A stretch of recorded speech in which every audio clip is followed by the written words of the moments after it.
Thank you, Dede. Um, so my title of the sermon is called Freedom Fail, Tell Your Heart to Beat Again. Um, Before I would like actually to begin, so that you don't hear me speaking for the rest of this sermon, I'd like my friends to help me out in reading the story that basically everybody knows. The last guest speaker preached a little bit about it too, but I got this clip that that's gonna help me out in not speaking the whole time. Did I ready?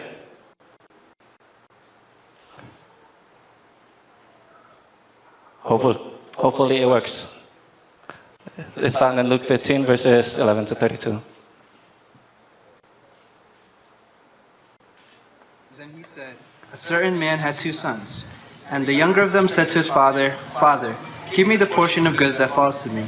So he divided to them his livelihood. And not many days after, the younger son gathered all together, journeyed to a far country, and there wasted his possessions with prodigal living. Dihabiskannya semuanya, timbullah bencana kelaparan di negeri itu, dan ia pun mulai melarat. Lalu ia pergi dan bekerja pada seorang majikan di negeri itu. Orang itu menyuruhnya ke ladang untuk menjaga babinya. Lalu ia ingin mengisi perutnya dengan ampas yang menjadi makanan babi itu, tetapi tidak seorang pun yang memberikannya kepadanya. But when he came to himself, he said, how many of my father's hired servants have bread enough and to spare, and I perish with hunger? I will arise and go to my father, and will say to him, Father, I have sinned against heaven and before you, and I am no longer worthy to be called your son. Make me like one of your hired servants. Maka bangkitlah ia dan pergi kepada bapaknya. Ketika ia masih jauh, ayahnya telah melihatnya, lalu tergeraklah hatinya oleh belas kasihan. Ayahnya itu berlari mendapatkan dia, lalu merangkul dan mencium dia. Kata anak itu kepadanya, Bapa, aku telah berdosa terhadap sorga dan terhadap Bapa. Aku tidak layak lagi disebutkan anak Bapa. Tetapi ayah itu berkata kepada hamba-hambanya, lekaslah bawa kemari jubah yang terbaik, pakaikanlah itu kepadanya, dan kenakanlah cincin pada jarinya dan sepatu pada kakinya. Dan ambillah anak lembu tambun itu, sembelihlah dia dan marilah kita makan dan bersuka cita. Sebab anakku ini telah mati dan menjadi hidup kembali. Ia telah hilang dan didapat kembali, maka mulailah mereka bersukaria. Tetapi anaknya yang sulung berada di ladang, dan ketika ia pulang dan dekat ke rumah, ia mendengar bunyi seruling dan nyanyian tari-tarian. Lalu ia memanggil salah seorang hamba dan bertanya kepadanya apa arti semuanya itu. Jawab hamba itu, adikmu telah kembali dan ayahmu telah menyembelih anak lembu tambun karena ia mendapatnya kembali dengan sehat. Then the older son became angry and refused to join in the celebration. So his father went looking for him. When he found him, he begged him to come see his brother and take part in the festivities. But he said to his father, all these years while my brother was gone, I've worked hard for you to build up the farm, and whatever you asked me to do, I did. Yet you never even offered to slaughter a goat for me and my friends, so we could have a party like this. But as soon as this son of yours comes home from wasting the family fortune on prostitutes and riotous living, you throw a party for him. Then the father said, Son, the farm and everything I have belongs to you. But your brother has nothing but us. So it's right to celebrate his homecoming and be glad he's back. You see, I really thought he was dead, but he's alive. Do you think that's reason enough to celebrate?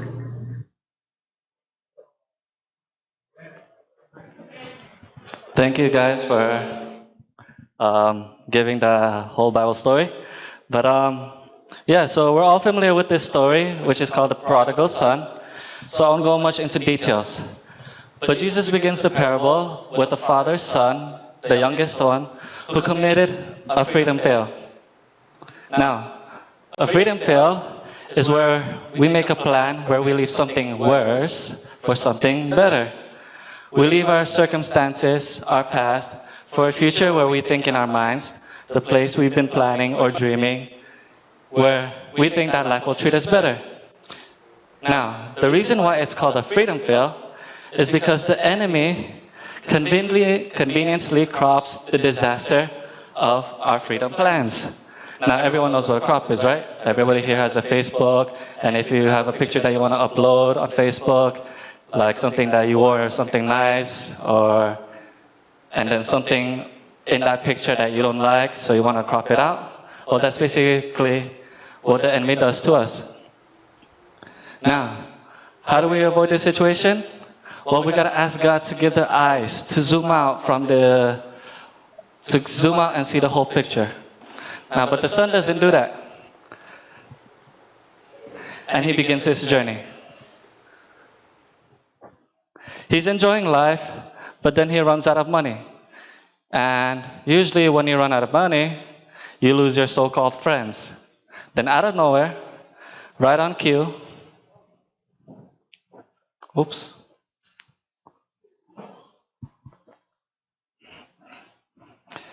Then right out of nowhere, out of cue, a famine strikes and he's in trouble. So in order to deal with the situation, he himself hires to a pig farmer. Now, while he's watching the food and watching the food that the pigs are eating, he comes to and says to himself, "My father's servants have it better than this." So now he's really at the lowest point of his life, because not only is thinking, one, that the pigs' foods that the pigs are eating look delicious, but second of all, how in the world did he end up in this situation? For me, I know how it feels, but I don't know about you guys, but when we end up in a situation where we're thinking that we're taking 2 steps forward, but instead we're taking maybe 3 steps backwards, which may end up as rock bottom.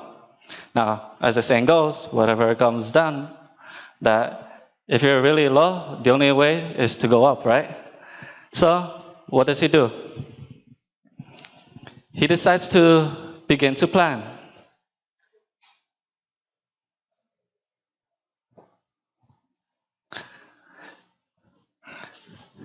So first he goes, step 1, I'm going to get up and go to my father. And when I say to my father, I have sinned against heaven and before you, which is true, and I'm no longer worthy to be called your son, which is true. Make me like one of your hired servants. But then, as the story goes on, in my opinion, Jesus says the most important part of the story.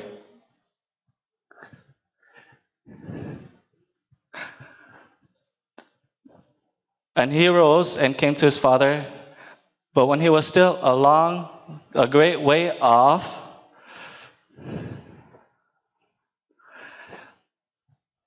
you see, when he saw him a long way off, that means we know one thing. He was always watching the road.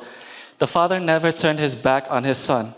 He was always watching, maybe from the windows or the porch of the house, always looking down the road. And maybe he's thinking, I wonder, he will say, if he has enough and decides to return, then maybe just in case it's today, I will be watching that road. Now you see, before we turn our eyes toward God, God's eyes are always fixed towards us. So when the father sees the son, he starts running towards him. And when the son is looking down the road and sees this person, this shadow, running across the road, he's thinking, who is this person that's running the road? Who's running the road? He's probably wearing like some long robe, so he's probably pulling up his robe, maybe rushing or looking crazy along the way, maybe losing his dignity, showing whatever he can just to get to his son.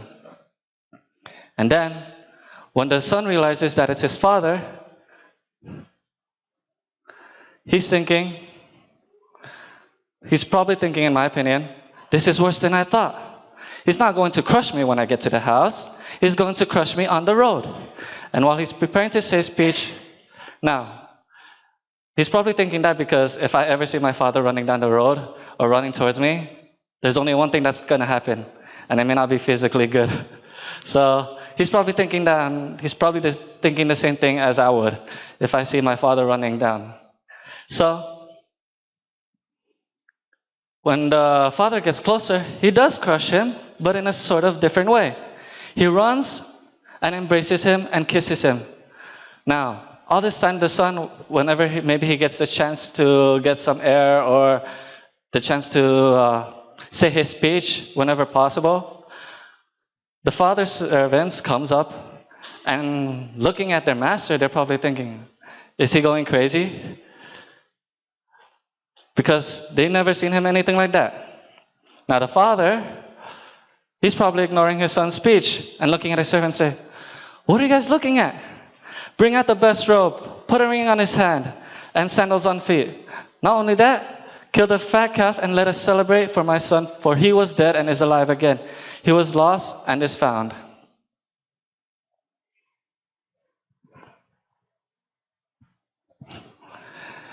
Six years ago, which was in the summer of 2010, I'm going to transition off a bit.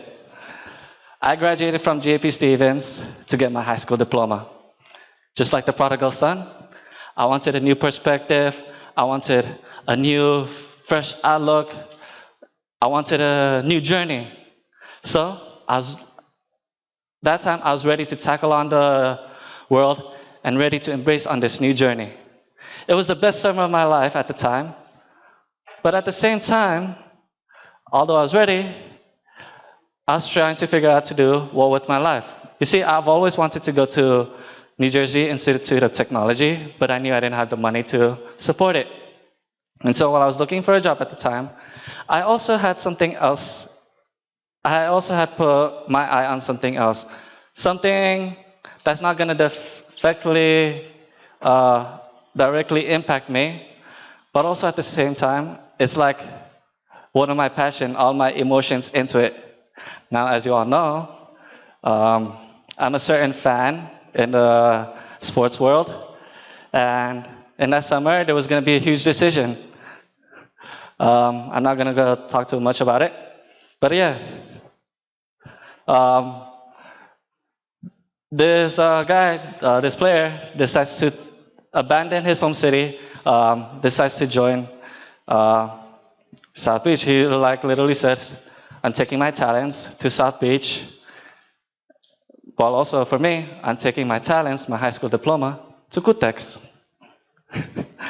Now, I'm not going to talk about it because I'm over it, It's like 6 years ago. Now, unlike the prodigal son, who was facing much of a serious situation with the famine and losing all of his money, well, mine is not really that much of a big deal. But when I was watching this, I was thinking, how is the city going to react to this? As you can see, all the things that they said, all the things how they reacted, it wasn't pretty good. Because, like I said, I was a passionate fan, and I wish I was in there doing the same thing as them, what they were doing in that bottom picture. Anyways, 4 years later, this comes up. I was working that time, I was so happy. And anyways, he decides to return. Now, back then, 4 years ago, with all these people saying everything that he did, how are they gonna react to this? I was thinking, how can the city, his home state can forgive him after what he did to them by embarrassing on the media and everything all they said about him. Basically, as you see, they were so happy. But in making it very short, is this basically all they did was make a compromise and agreement to help each other to achieve a certain goal. But is it really forgiveness? Is it just easy to embarrass the people that treated you as if you were their own son on the media and just accept it?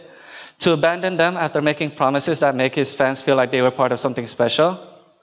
Well, continue on from the prodigal son. The brother then comes from the field and hears the music, thanks Jonathan, and the dancing and wonders what is going on. The servant replies and says, your brother has returned and your father has thrown a celebration for him. Now I could imagine the older brother is thinking, Yeah, I knew he would return. I knew he wasn't going to make it. But why is there a party going on? He refuses to go inside. Now, for the second time of the story, the father comes out again. The older son angrily tells his father, I have worked for you all these years and never disobeyed you. You have never given me a young goat so I could celebrate with my friends. However, this son of yours who insulted you and threw our family's fortunes and name into the mud, and yet you throw a party for him. For me, I'd be jealous.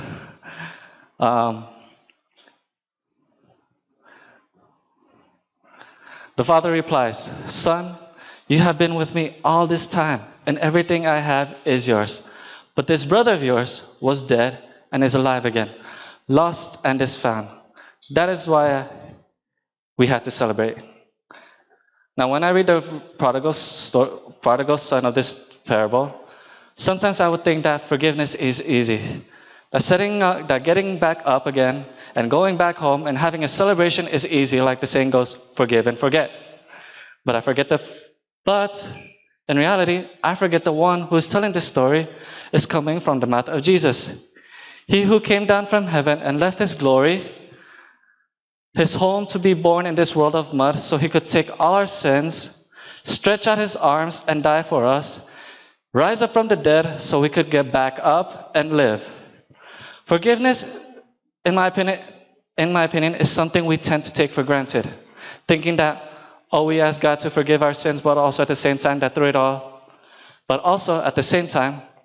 all, Jesus paid the price so that we could be saved.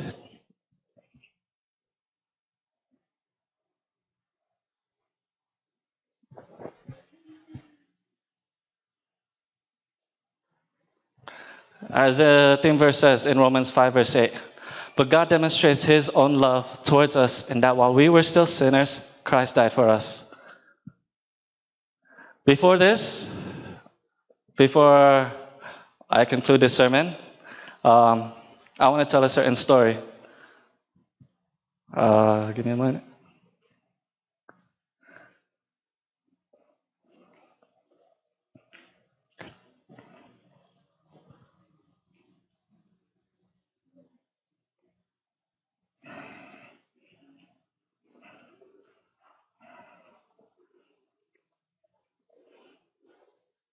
So there was this pastor in Ohio. Now, he wasn't really your typical pastor. He would go out and do extreme sports like bungee jumping, skydiving, motorcycling, and the likes. He would do all these extreme activities. So he's really this kind of pastor who lives for the adventure, basically, the adrenaline rush.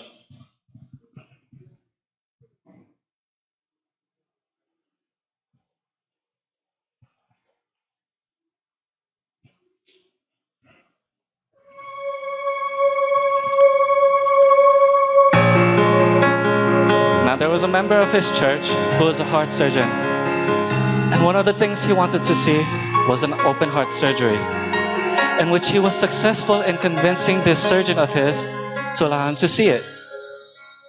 The day of the surgery arrived, and with the pastor standing in the corner, the doctor rolled the patients in, and they began to do this amazing procedure where they would begin to open the chest cavity, take the heart out, and begin to treat it, and begin to repair it. Once the treatment was over, they put the heart back and began to massage it before they closed the chest cavity. But for some reason, the heart wouldn't beat. So the doctor began to massage it again, and it still wouldn't start. Now all this time, the pastor began to realize, I'm about to see this doctor lose his patient. They then began to do more extreme treatments on the heart, but it still wouldn't start. Finally, the doctor did something so out of context, something that you wouldn't find in your textbook or anything that's written down, something that doctors wouldn't normally do. The doctors got down on his knees and opened his mask and said, Mrs. Johnson, this is your doctor. We have fixed your heart. We have repaired it. There is nothing wrong with your heart. Mrs. Johnson, if you can hear me, I need you to tell your heart to begin to beat again. And right at the moment when he said that, the heart began to beat. Now, what's the point of this story? The great physician has fixed your heart and mind. But for some reason, we let the enemy speak to us louder than our God. The voices we tend to hear more tells us that the situation we're in, we can't get out or recover from. Or the person that hurt us, whatever that they did to us, we can't forgive them. But the parable of the prodigal son is telling us we can get up again. We can forgive again. We can move forward again. It's like the prodigal son. He needed to come to realization and agreement with him and God that there is something better than the paradise we live in this world. Or just like how the doctor told the patient to tell her heart to beat again. The lady had to come to an agreement that her heart was fixed. God has fixed your problem, has a solution for you to get them from the problem you are in.